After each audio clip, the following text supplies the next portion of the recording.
time we've ever played the Grateful Dead here, Jay. Good for you. So, we all know you're a huge music fan. You're a musician. And you play often, you put guitar, sing at the board. But if you could have been in any band of any era, who would you have wanted to play with? That's an impossible question, but I guess I got to pick one. So I would say, sticking with the Dead theme, I would play in the Grateful Dead, and call it the late '60s, early '70s. So the Europe Live '72 album. For those of you, any Dead fans out there? There we go. There we go. The two live albums from that era, I would say. I would love to have played in that band. There's so many great bands that you would have to go. We could be here all day talking about great bands from.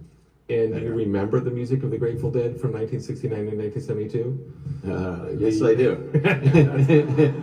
Many people at those concerts, I'm not sure if they do. Okay, so let's go to a question about here we got all of our colleagues at the New York Fed.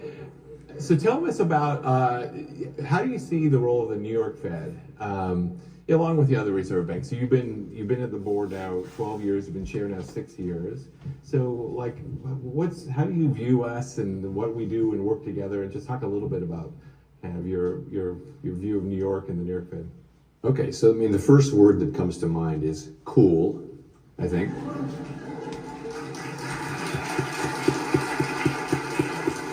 New York City is cool. I grew up in a family of 6 kids in Washington, D.C., and all 6 of us moved to New York. There was a time when all 6 of us lived up here. My parents were wondering what happened. They still lived in Washington, and our 2 older children were born here and then actually moved back here and live and work here now. So I also think of the New York Fed as the place where our policy decisions meet the market and also meet the large banks. So it's the board is kind of it's a place with offices and word processors and stuff, but nothing really. We don't have Fedwire and things like that, the world's most important financial market utility. So it's a really important, exciting, special place in the Federal Reserve System for those reasons, and also it just is. I love the old building, and it's just really always been a very special place. Yeah, I know that you would never choose which of the 12 Federal Reserve banks is your favorite, and I'm sure you wouldn't tell anybody what you said. But okay, so so you've been here 12 years, which is a long time, and again 6 years as chair. But if you were to roll back the clock and go back to before you joined the Fed as a governor, what's been your biggest surprise? You've had a career in the private sector. You've been, in very senior positions in the Treasury Department. So what's the biggest surprise coming to the Fed, and how has your view of the Federal Reserve changed over the past 12 years? So I had served in government before. I actually was a law clerk in Foley Square a million years ago. And then I worked on Capitol Hill for a year before I went to law school. And then I served in the Treasury Department under the administration from 90 to 93. So I'd served before, and I wanted to serve again. But coming to the Fed was not really, it just happened that way. What happened was I helped the Obama administration resolve the debt ceiling crisis in 2011. They were very, very grateful for that. And they wanted to appoint me to something, and it turned out to be the Fed. So I arrived there. I kind of found it terrifying because, everyone's got a PhD. I don't have I don't have that kind of formal training in economics. So, but the biggest surprise was obviously that I became chair. I thought I would be. That was not in my playbook. I've just loved it though. I gotta say, it's been it really feels like I've done a lot of different things, but it has never felt like work to me. I constantly find myself, diving into something new still and thinking, how did I not know this? It's so interesting. So I feel a lot of the time like I don't experience it like a task I have to do. It's just very interesting and very special place. It's definitely my favorite place to have worked in my long and checkered career. And so let's come back to the 2020, the year of the pandemic. When you think about early 2020, February and into March, and everything that was happening, obviously a health crisis, it was happening around the world.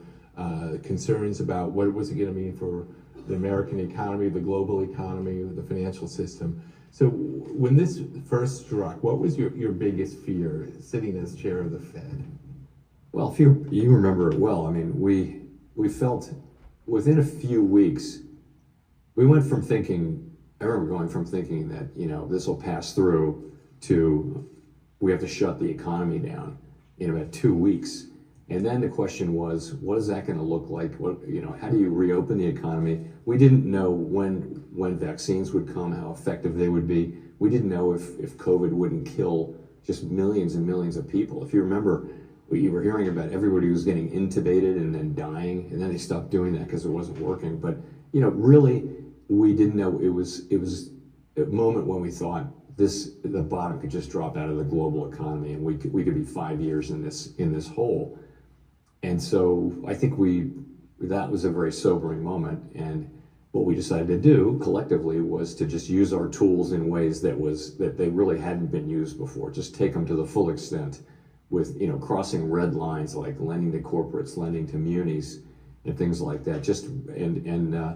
You know, so I think we responded very, very forcefully, and I really do think that the Fed's response, it led all the other central banks, and it really did, you know, kind of keep the global economy from hitting a very hard landing.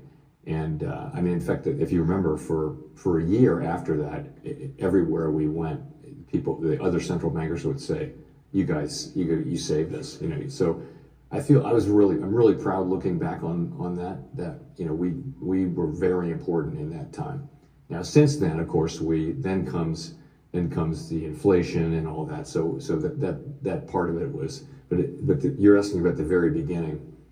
You know, it was definitely the scariest situation I've ever been in at work, and I think we'll look good in the history books on that. One of the things that you saw and I saw was just, it was all hands on deck, and you were leading us through that. And you think about how we in the New York Fed, the Boston Fed, other reserve banks, working with you, U.S. Treasury, with other entities, you know, basically you're bringing all your creativity, all of your thinking, and trying to figure out how to do things really as fast and as effective as possible within kind of the tools that we have. I mean, if you look back at that time, we saw the U.S. Treasury market, you know, it threatened, you know, with the dash for cash. We saw that spilling over in other places. So when you saw, once you're in all those meetings, you're activating all the tools, people were working day and night on that. Was there a surprise in how effective and how quickly that kind of calm was restored, at least to these core financial markets? Yeah. So what I remember is, you know, it takes these facilities that, you know, they sound really simple, but they take weeks and weeks to activate, as you well know. And so, but I was in a place where I would just say, okay, we're going to announce it on Monday. So just get your head around that. And of course, the Fed training is we never make any mistakes at all, but you know, we don't announce things until they're completely dry cleaned and perfect, and we've tested them 50 times, and we can't possibly make an error. And I would say, no, actually, we're going to announce all 5 of these on Monday, so get to work on it. And it really worked. You know, what happened was we announced that, you know, the corporate facility and the muni facility and the other ones, and as soon as we did that, the markets reopened.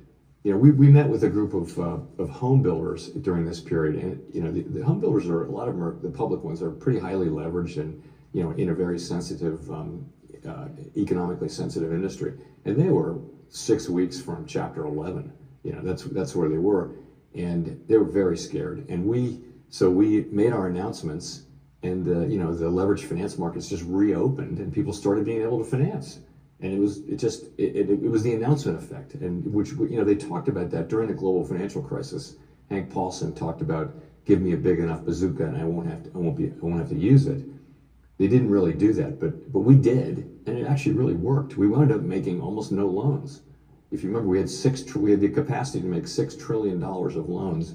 Ultimately, we barely made any loans because the very act of announcing these things and saying that we were there reassured markets reopened, and the markets, you know, solved the problem for us. So that part really worked.